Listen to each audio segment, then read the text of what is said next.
Order! Order! You are an incorrigible delinquent at times. Behave yourself, man!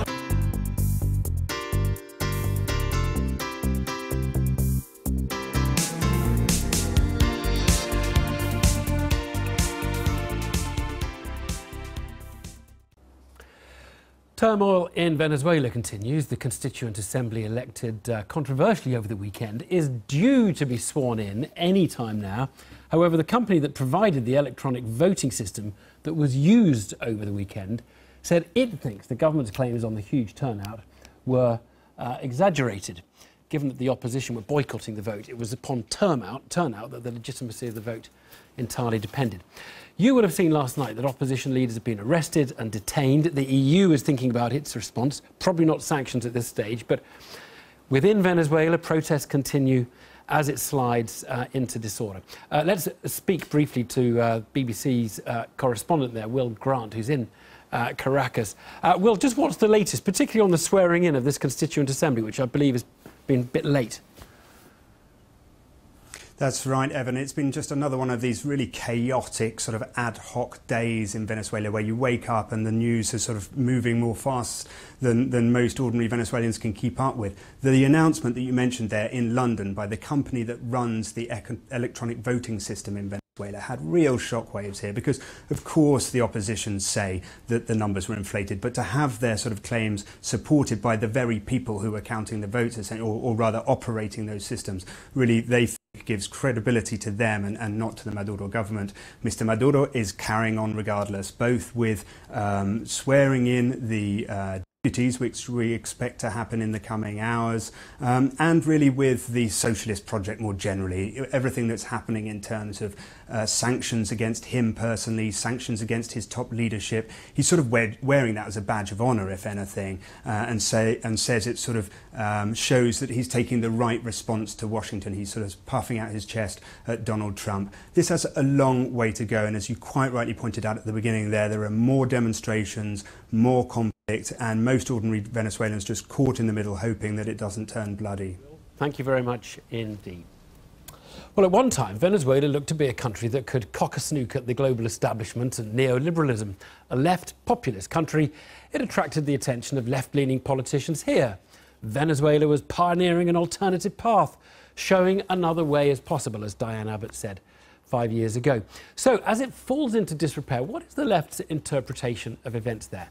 Well, Jeremy Corbyn's under pressure from some of his own MPs to condemn the Maduro government.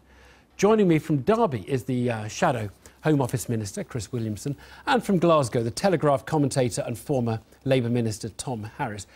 Chris Williamson, you either really have to face it that Maduro's in the right now, which is one way out, or you were in the wrong to support him earlier. What is the position of the left? What should it be now, do you think? Well, that's an unfair characterisation, if I might say so, Evan, because clearly the circumstances have changed substantially in Venezuela over recent years. The collapse in the oil price and, of course, these violent protests, which have been aided and abetted by the United States of America, who have been funding opposition groups and have a very shady record going back many decades of interfering in Latin America, right back to Chile, where President Nixon said he was going to make the economy scream. And we've had these manufactured shortages with factory owners stopping production of products to create these shortages in the shops. And it's precisely the same tactics that were used against Allende in Chile in 1973 and led to the overthrow of his government with Pinochet. So your response to seeing opposition leaders bundled out in the night, and taken away and arrested, is to condemn the United States. I just want to be clear. That is basically your response. No, not at all. No, again, that's unfair, Evan.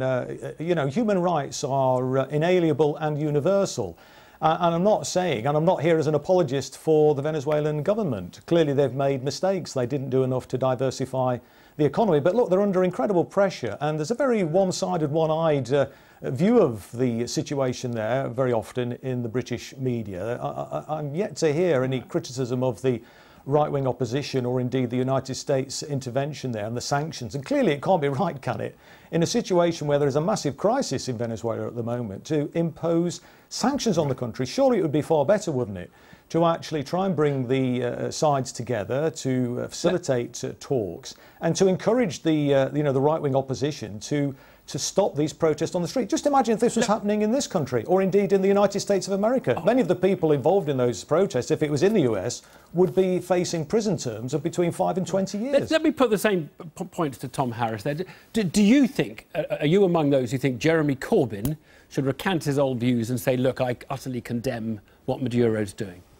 I think he should. I mean, I think we have to distinguish between two very different traditions in the Labour Party. The Labour Party, the traditional Labour Party in the modern era since the end of the Second World War, the party of Attlee, of Wilson, of Blair, have, they managed to distance themselves quite effectively from some of these Marxist revolutionary outfits. Jeremy Corbyn and the hard left, they've never met a banana republic they didn't like.